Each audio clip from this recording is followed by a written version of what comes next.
Kejadian bab 3. Adapun ular ialah yang paling cerdik dari segala binatang di darat yang dijadikan oleh Tuhan Allah. Ular itu berkata kepada perempuan itu, "Tentulah Allah berfirman, semua pohon dalam taman ini jangan kamu makan buahnya, bukan?" Lalu sahut perempuan itu kepada ular itu, "Buah pohon-pohonan dalam taman ini boleh kami makan, tetapi tentang buah pohon yang ada di tengah-tengah taman, Allah berfirman, jangan kamu makan ataupun raba buah itu, nanti kamu mati." Tetapi ular itu berkata kepada perempuan itu, "Sekali-kali kamu tidak akan mati." Tetapi Allah mengetahui bahwa pada waktu kamu memakannya, matamu akan terbuka dan kamu akan menjadi seperti Allah, tahu tentang yang baik dan yang jahat. Perempuan itu melihat bahwa buah pohon itu baik untuk dimakan dan sedap kelihatannya. Lagi pula pohon itu menarik hati karena memberi pengertian. Lalu ia mengambil dari buahnya dan dimakannya dan diberikannya juga kepada suaminya yang bersama-sama dengan dia, dan suaminya pun memakannya. Maka terbukalah mata mereka berdua dan mereka tahu bahwa mereka telanjang. Lalu mereka menyemat daun pohon ara dan membuat cawat. Ketika mereka mendengar bunyi langkah Tuhan Allah yang berjalan-jalan dalam taman itu pada waktu hari sejuk, bersembunyilah manusia dan istrinya itu terhadap Tuhan Allah di antara pohon-pohonan dalam taman. Tetapi Tuhan Allah memanggil manusia itu dan berfirman kepadanya, "Di manakah engkau?" Ia menjawab, "Ketika aku mendengar bahwa engkau ada di dalam taman ini, aku menjadi takut karena aku telanjang, sebab itu aku bersembunyi." Firman-Nya, "Siapakah yang memberitahukan kepadamu bahwa engkau telanjang? Apakah engkau makan dari buah pohon yang kularang engkau makan itu?" Manusia itu menjawab, "Perempuan yang kau tempatkan di sisiku, dialah yang memberi dari buah pohon itu kepadaku, maka kumakan." Kemudian berfirmanlah Tuhan Allah kepada perempuan itu, "Apakah yang telah engkau perbuat ini?" Jawab perempuan itu, "Ular itu yang memperdayakan aku, maka kumakan." Lalu berfirmanlah Tuhan Allah kepada ular itu, "Karena engkau berbuat demikian, terkutuklah engkau di antara segala ternak dan di antara segala binatang hutan. Dengan perutmulah engkau akan menjalar, dan debu tanahlah akan kau makan seumur hidupmu. Aku akan mengadakan permusuhan antara engkau dan perempuan ini, antara keturunanmu dan keturunannya. Keturunannya akan meremukkan kepalamu, dan engkau akan meremukkan tumitnya." Firman-Nya kepada perempuan itu, "Susah payahmu waktu mengandung akan kubuat sangat banyak. Dengan kesakitan engkau akan melahirkan anakmu, namun engkau akan birahi kepada suamimu, dan ia akan berkuasa atasmu." Lalu firman-Nya kepada manusia itu, "Karena engkau mendengarkan perkataan istrimu dan memakan dari buah pohon yang telah kuperintahkan kepadamu, jangan makan daripadanya, maka terkutuklah tanah karena engkau. Dengan bersusah payah engkau akan mencari rezekimu dari tanah seumur hidupmu. Semak duri dan rumput duri yang akan dihasilkannya bagimu, dan tumbuh-tumbuhan di padang akan menjadi makananmu. Dengan berpeluh engkau akan mencari makananmu, sampai engkau kembali lagi menjadi tanah, karena dari situlah engkau diambil.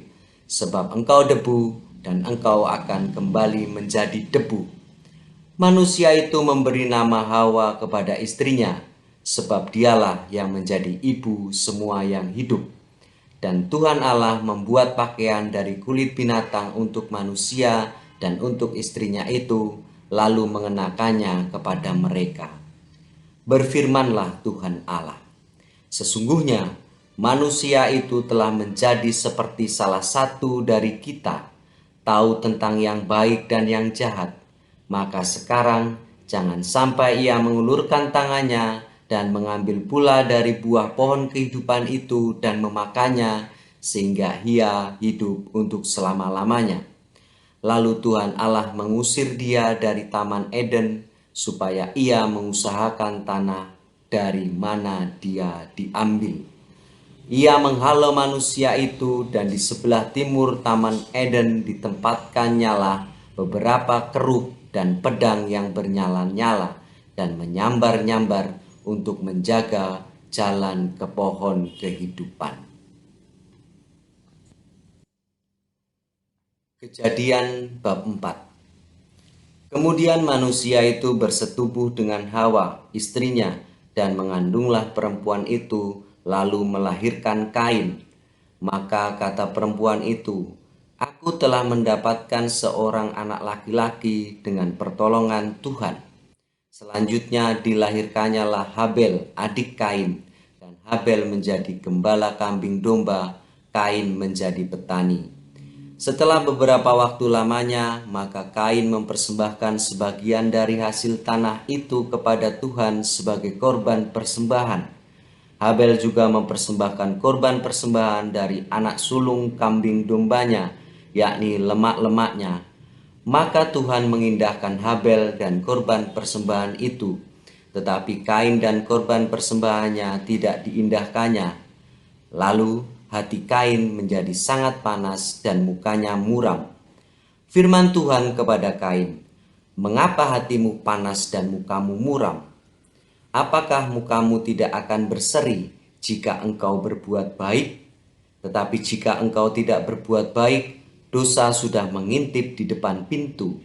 Ia sangat menggoda engkau, tetapi engkau harus berkuasa atasnya." Kata Kain kepada Habel adiknya, "Marilah kita pergi ke padang." Ketika mereka ada di padang, tiba-tiba Kain memukul Habel adiknya itu, lalu membunuh dia.